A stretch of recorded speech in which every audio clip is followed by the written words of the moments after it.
No Islã, não há justificativa para essa violência. Explicar não é justificar. Não justifico o que fazem e considero repreensível.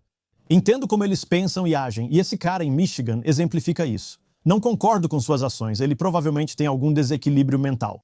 As pessoas perguntam o que eu faria se perdesse minha família. Não atacaria uma sinagoga, mas entendo que tragédias fazem alguns agirem sem controle. Na Rússia, diz-se que estamos em guerra com a América, mas não vejo russos se explodindo, jogando bombas com pregos ou atirando em bares nos Estados Unidos. Veja o que acontece quando Mehdi Hassan é confrontado com a verdade sobre o terrorismo islâmico. Dá uma olhada. Já estamos aqui há algumas semanas. No tempo em que estivemos aqui, houve 4, não sei se você necessariamente descreveria assim, mas acho que foram 4 ataques terroristas cometidos por quem entendemos ser um islamista. Você vê isso como parte do que você chamou de efeito rebote? Você acha que isso faz parte do efeito rebote? Ou há outro motivo para isso parecer ocorrer mais frequentemente nos Estados Unidos? Sim, é uma boa pergunta e muito preocupante. Isso me tira o sono. Quanto mais vemos isso, mais as comunidades terão relações fragmentadas.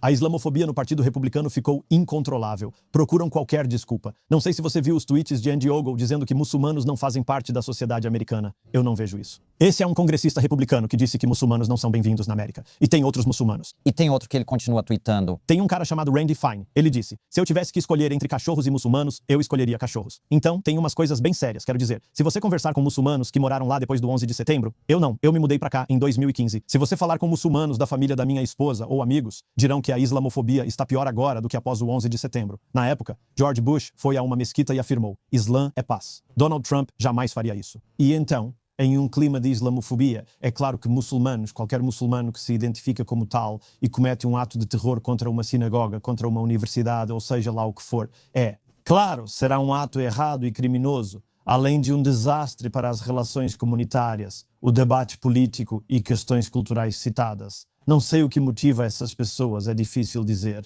O homem que atacou a sinagoga em Michigan, há relatos de que seus 2 irmãos foram mortos, assim como os filhos deles. Eles eram 2 membros do Hezbollah. Alguns dizem isso, mas sem confirmação. Mídias divergem. Uns falam em Hezbollah, outros negam. Não sabemos, mas é possível. Ele pareceu irritado com o ocorrido no Líbano. Isso não justifica suas ações, mas foi o que pareceu. No mesmo dia ou semana, ocorreu outro ataque na Virgínia, em um campus universitário, cometido por um homem ligado ao ISIS que havia saído da prisão.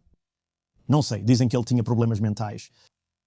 Muçulmanos sempre dizem que só atiradores brancos são chamados de doentes mentais. Na nossa comunidade, nunca temos problemas mentais, só somos vistos como islamistas. Este é um país muito violento, onde a violência armada e atiradores em massa são comuns.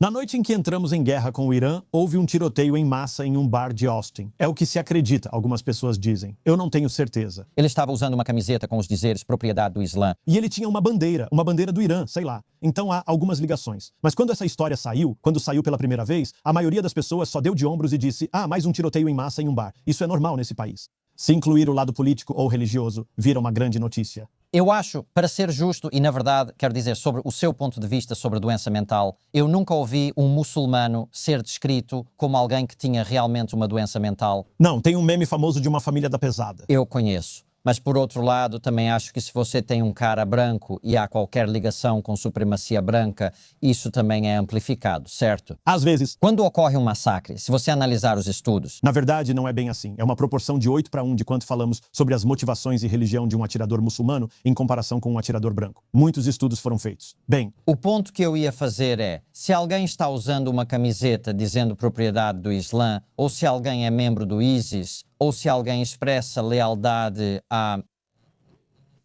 Então, deixa eu só terminar. Se alguém expressa essas opiniões, seria natural que a gente falasse sobre isso. Da mesma forma, se alguém manifestasse crenças supremacistas brancas durante um tiroteio, como ocorreu na Nova Zelândia, por exemplo. As pessoas que atacaram o Capitólio, perdoadas por Donald Trump no primeiro dia, muitas delas usavam camisetas com os dizeres Camp Auschwitz e carregavam bandeiras confederadas. Certo. E as pessoas focaram nisso. E Trump os perdoou. Espera, você está desviando do meu argumento. Não defendo o Trump, certo? Desculpe. Então, o meu ponto é, o motivo pelo qual eu te perguntei sobre isso é que, obviamente, isso é algo com o qual tivemos que lidar extensivamente na Europa. Sim.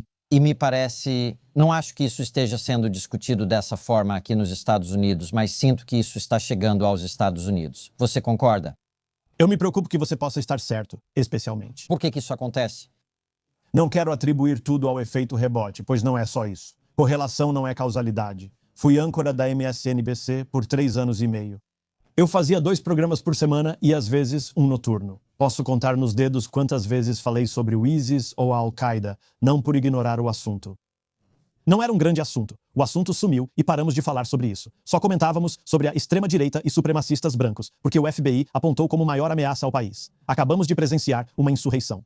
Continuamos prendendo membros de milícias que queriam explodir tudo e achavam que a Covid era a forma do governo controlar a América. Tudo isso, certo? Então eu acho que as pessoas ficaram complacentes, certamente na minha comunidade, pensando: ninguém acha mais que muçulmanos são terroristas. Não existem mais terroristas muçulmanos. Agora, como você disse, parece que há um aumento. Isso tem a ver com Donald Trump se tornando presidente? Isso está relacionado à guerra em Gaza, ao genocídio em Gaza. Não comentamos hoje, mas a inteligência dos Estados Unidos alertou Biden, no primeiro ano do genocídio, que isso serviria como recrutamento geracional para grupos islamistas e jihadistas globalmente, representando ameaça aos Estados Unidos. Obviamente eu não preciso ser um membro da inteligência para dizer isso. É apenas bom senso. Ao verem um genocídio em Gaza por 2 anos, algumas pessoas mais desequilibradas ou extremas podem querer se vingar ou explodir coisas. Por que isso acontece? Não vejo russos ou ucranianos fazendo o mesmo, apesar de também terem enfrentado dificuldades e poderem culpar os americanos. Por que isso ocorre? Não tenho certeza se essa é uma boa analogia. Por exemplo, a Ucrânia, quero dizer, por que um ucraniano sentiria a necessidade de se explodir na Rússia se eles têm um exército que está lutando contra a Rússia e matando russos? Eles podem dizer que os Estados Unidos não ajudaram como precisavam ou que os russos afirmam estar em guerra com vocês. Por que eu acho que a analogia entre os Estados Unidos não apoiarem a Ucrânia tanto quanto a Ucrânia gostaria, mesmo que os Estados Unidos basicamente tenham mantido a Ucrânia viva, não é a mesma coisa que os Estados Unidos armarem e financiarem um genocídio em Gaza por 2 anos e meio? Veja o exemplo russo. Sei disso porque tenho família lá e acompanho os acontecimentos na Rússia. A narrativa na Rússia é de guerra com os Estados Unidos, mas não vejo russos se explodindo, lançando bombas de pregos ou atirando em pessoas em bares nos Estados Unidos. Konstantin Kisin apresenta um argumento sólido que Mad não consegue rebater. E esse é a chamada síndrome de se explodir. Essa coisa que por algum motivo acontece apenas no mundo islâmico e na fé islâmica cometida por muçulmanos, onde você tem ataque terrorista após ataque terrorista, por alguma razão estranha, existe um padrão. E o padrão é o Islã. E a pergunta que eu faria para Mehdi é: existem muitos judeus, cristãos, hindus e todas essas pessoas cujos familiares são mortos por muçulmanos, por jihadistas, por islamistas, e mesmo assim eles não parecem ir até a mesquita local e explodi-la. Isso simplesmente não acontece, você não vê isso. E mesmo assim, semana após semana, vemos manchete após manchete mostrando ataques de jihad islâmica nos Estados Unidos. Isso é um problema, precisa ser resolvido, e me desculpe, mas essa explicação estranha que ele dá, de que a família dele foi morta e por isso ele teve que ir a uma sinagoga local e explodi-la, ou que, sabe, A aconteceu no Oriente Médio e, portanto, B vai acontecer aqui. Isso simplesmente não acontece em nenhuma outra fé, e essa é a realidade com a qual temos que lidar. Obrigado por assistir, até o próximo vídeo.